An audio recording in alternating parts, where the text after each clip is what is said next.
നമസ്കാരം, ഗ്രേ മീഡിയാസിലേക്ക് സ്വാഗതം. 100 കോടി ഒരു സിനിമയ്ക്ക് കളക്ഷൻ കിട്ടിയെന്ന് വെക്കുക. അങ്ങനെയാണെങ്കിൽ പ്രൊഡ്യൂസർക്ക് എത്ര രൂപ കിട്ടും എന്നുള്ളതാണ് നമ്മളുടെ ഒരു ചോദ്യം. ഇന്ന് ഭീഷ്മപർവം ഇവിടെ 100 കോടി എത്തിയോ എന്നൊക്കെ ഒരു ചോദ്യത്തിൽ നമ്മൾ നിൽക്കുന്നു.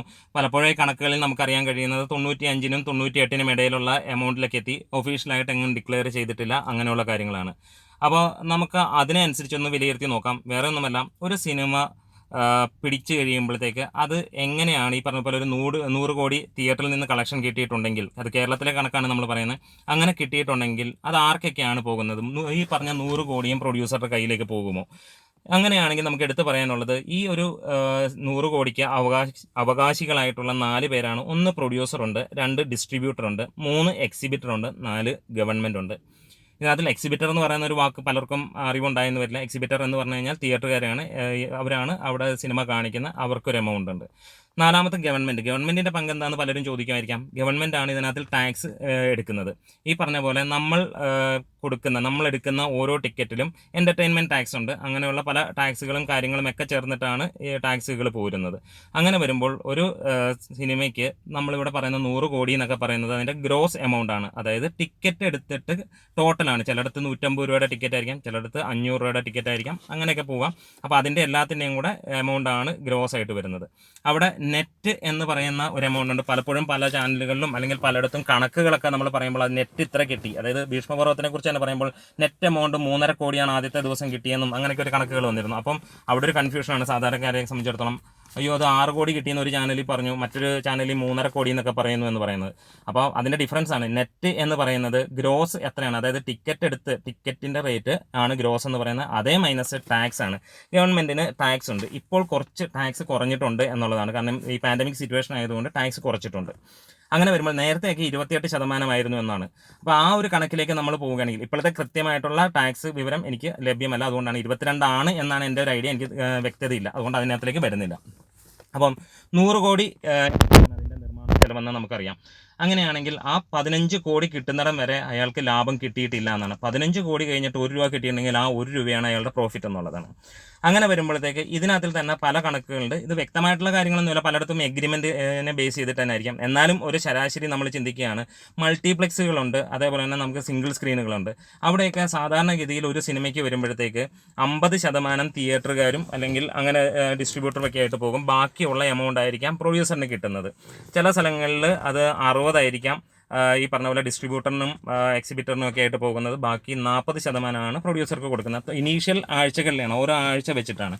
അത് പല എഗ്രിമെൻറ്റുകൾ ബേസ് ചെയ്തിട്ടാണ്. അങ്ങനെ ആവറേജ് ആയിട്ട് നമ്മൾ ഇങ്ങനെ ഒന്നും നോക്കുന്നില്ല. 50% എന്നുള്ള ഒരു ലെവലിൽ പോവുകയാണെങ്കിൽ ഇവിടെ നമ്മൾ പലപ്പോഴും കാണാം, കേരളത്തിൽ നമുക്ക് പറയാം പ്രൊഡ്യൂസറും ഡിസ്ട്രിബ്യൂട്ടറും ഒരാളാവുന്ന കാര്യങ്ങൾ കാണാറുണ്ട്. എക്സിബിറ്റർ എന്ന് പറയുന്നത് പലപ്പോഴും വളരെ ചുരുക്കമായിട്ടുള്ളിടത്ത് മാത്രമേ ഉള്ളൂ തിയേറ്ററുകാരുടെ ഇതിലേക്ക് വരുന്നത്. എന്നിരുന്നാൽ പോലും ഭൂരിപക്ഷവും തിയേറ്ററുകൾ സെപ്പറേറ്റ് തന്നെയാണ്. അങ്ങനെയാണെങ്കിൽ പോലും നമുക്ക് പറയാൻ കഴിയുന്ന ഒരു 50% വരെ മാക്സിമം പ്രൊഡ്യൂസറിന് കിട്ടും. അതായത് ശരാശരി 50% 50-50 എഗ്രിമെൻ്റ് ആണെങ്കിൽ, 50-50 എഗ്രിമെൻ്റ് ആയിരിക്കില്ല പലപ്പോഴും. എങ്ങനെയാണെന്ന് പറഞ്ഞാൽ തുടക്കം ഈ പറഞ്ഞ പോലെ ഡിസ്ട്രിബ്യൂട്ടേഴ്സിനും തിയേറ്ററുകാർക്കും ആയിട്ട് 50%, അത് കഴിയുമ്പോൾ സെക്കൻഡ് വീക്കിലേക്ക് വരുമ്പോൾ 40, അങ്ങനെ പോകുന്ന കണക്കുകളുണ്ട്. ചിലയിടത്ത് 50 ഉണ്ട്, പിന്നെ 40 ഒരാഴ്ച കഴിയുമ്പോൾ അങ്ങനെ കുറഞ്ഞു വരുന്ന കണക്കുകളുമുണ്ട്. ആവറേജ് ആയിട്ട് 50-ൽ പോവുകയാണെങ്കിൽ ഈ ഒരു 100 കോടി സിനിമയ്ക്ക് 28% ടാക്സ് എങ്കിൽ കിട്ടാവുന്നത് മാക്സിമം ഒരു പ്രൊഡ്യൂസറിൻ്റെ കയ്യിലേക്ക് വരുന്നത് 39 കോടി രൂപ മാത്രമാണ്. അതിനും മുകളിലേക്ക് വരില്ല എന്നുള്ളതാണ്. ഇപ്പോൾ ടാക്സ് കുറവായതുകൊണ്ട് ഇതിനകത്ത് കുറച്ച് വേരിയേഷൻ ഉണ്ട്. ഇപ്പോൾ 22 ആണെങ്കിൽ ഈ ടാക്സ് ഏകദേശം ഒരു 15 കോടി 16 കോടിയിലേക്ക് ആയിരിക്കാം വരാൻ പോകുന്നത്. അപ്പോൾ അത്രയും കൂടെ ഇതിനകത്തിലേക്ക് കയറാം എന്നുള്ളത് തന്നെയാണ്. ഇപ്പോൾ ഭീഷ്മപർവം എന്ന സിനിമ എടുത്ത് പറയുകയാണെങ്കിൽ നമുക്ക് എടുത്ത് പറയാനുള്ള കാര്യം വേറെ ഒന്നുമല്ല.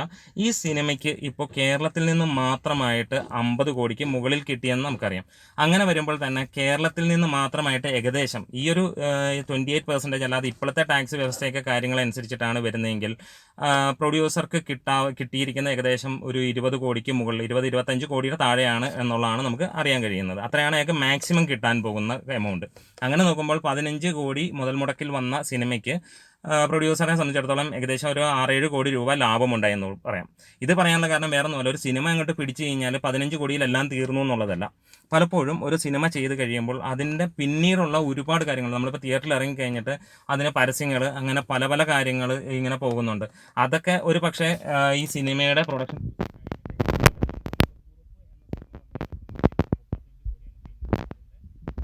കാര്യങ്ങളൊക്കെ വന്നു കഴിഞ്ഞപ്പോൾ 38 എന്നൊക്കെ പറയുന്ന ഒരു കാര്യങ്ങൾ കേട്ടു. അപ്പോൾ ഇങ്ങനെ പല കാര്യങ്ങൾ ചെയ്യേണ്ടി വരും. ഫ്ലെക്സ് അല്ലെങ്കിൽ പറഞ്ഞ 50 ദിവസം ആകുന്നതിൻ്റെ ആഘോഷം, ഇതെല്ലാം ഇതിനകത്തിൽ വരുന്ന ചിലവുകളാണ്. അതെല്ലാം ഇതിനകത്തിൽ പ്രൊഡക്ഷൻ കോസ്റ്റിനകത്ത് തന്നെ വരുന്നു എന്നാണ് എൻ്റെ വിശ്വാസം. നിങ്ങൾക്ക് വേറെ ആർക്കെങ്കിലും ഇതിനെക്കുറിച്ച് കുറച്ചും കൂടെ ധാരണ ഉണ്ടെങ്കിൽ പറയാം. ഈ ഒരു ഏരിയയിൽ എൻ്റെ ധാരണ ഇങ്ങനെ തന്നെയാണ്. അപ്പം ഇങ്ങനെയാണ് കാര്യങ്ങൾ പോകുന്നത്. അതേപോലെ തന്നെ കേരളത്തിന് പുറത്തേക്കുള്ളതെല്ലാം വേറെ ഒരാൾക്ക് കൊടുക്കുകയാണ് ചെയ്യുന്നത്. അപ്പോൾ അവിടെ കിട്ടുന്ന കാര്യങ്ങളൊന്നും പ്രൊഡ്യൂസറിൻ്റെ കയ്യിലേക്ക് വരുന്നതല്ല. ഉദാഹരണമായിട്ട് പറയുകയാണെങ്കിൽ വേറെ ഒന്നുമല്ല, ട്രൂത്ത് ഗ്ലോബൽ ഫിലിംസിനാണ് ഇത് GCC രാജ്യങ്ങളിൽ ഭീഷ്മപർവം എന്ന സിനിമ കൊടുത്തിരിക്കുന്നത്. അപ്പോൾ ഭീഷ്മപർവം എന്ന സിനിമയെ കുറിച്ച് മാത്രം പറയുന്നതല്ല, ടോട്ടലി സിനിമകളെ കുറിച്ചാണ് പറയുന്നത്. ഇത് പറയാൻ കാരണം ഇപ്പോൾ ഭീഷ്മപർവം ആകുമ്പോൾ നമുക്ക് പെട്ടെന്ന് നമ്മുടെ കയ്യിൽ നമുക്ക് എല്ലാവരുടെയും മുൻപിൽ കറക്റ്റായിട്ട് നിൽക്കുന്ന ഒരു സിനിമയാണ്, റീസെൻ്റ് ആയിട്ട് നിൽക്കുന്ന സിനിമയാണ്. ഇത് ഏത് സിനിമയ്ക്ക് വരുന്നതാണ്, ഇനി വരാൻ പോകുന്ന സിനിമയ്ക്കും ഇതിന് മുമ്പുണ്ടായിരുന്ന സിനിമകൾക്കൊക്കെയാണ്. ഈ 28% ടാക്സ് എന്ന് പറഞ്ഞാൽ ഇതിന് മുമ്പുള്ള സിനിമകളെ ബേസ് ചെയ്തിട്ടാണ്. ഇപ്പോൾ ഈ ഒരു സാഹചര്യത്തിൽ ഇറങ്ങുന്ന സിനിമകൾക്ക് ടാക്സ് കുറവാണ്.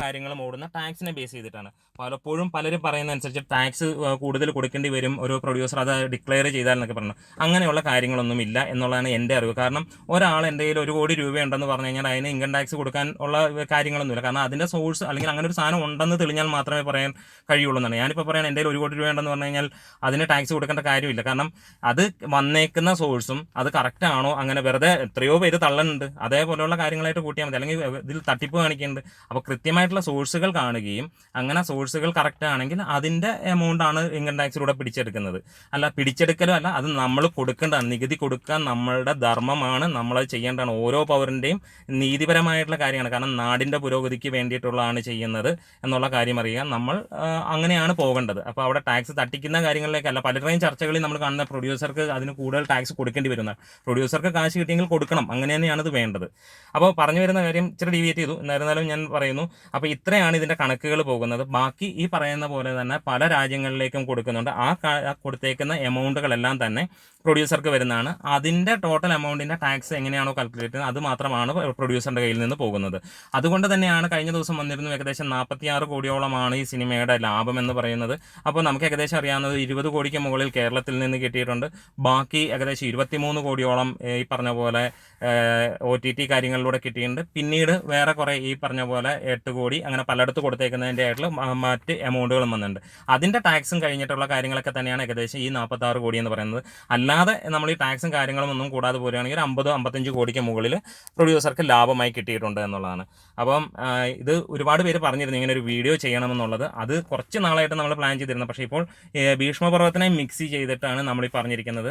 നമ്മൾ പറഞ്ഞ മാറ്റർ ഇതാണ്: 100 കോടി രൂപ ഒരു സിനിമയ്ക്ക് കിട്ടിയിട്ടുണ്ടെങ്കിൽ തിയേറ്ററിൽ നിന്ന്, കേരളത്തിലുള്ള തിയേറ്ററുകളിൽ നിന്ന് കിട്ടിയിട്ടുണ്ടെങ്കിൽ ഒരു പ്രൊഡ്യൂസറിന് കിട്ടാവുന്ന ടോട്ടൽ എമൗണ്ട്, അയാൾക്ക് ലാഭമായിട്ടോ അല്ലെങ്കിൽ നഷ്ടമായിട്ടോ എങ്ങനെയാണെങ്കിലും അയാളുടെ കയ്യിലേക്ക് വരാവുന്ന മാക്സിമം എമൗണ്ട് ആണ് 50% ഈ പറഞ്ഞ പോലെ ഷെയറിൽ പോകുന്ന അല്ലെങ്കിൽ 50-50 അഗ്രിമെൻറ്റിൽ പോവുകയാണെങ്കിൽ അയാൾക്ക് കിട്ടാവുന്ന എമൗണ്ട് ആണ്. 28% ടാക്സ് വെച്ചിട്ടാണെങ്കിൽ 39 കോടി എന്ന് പറയുന്നത്.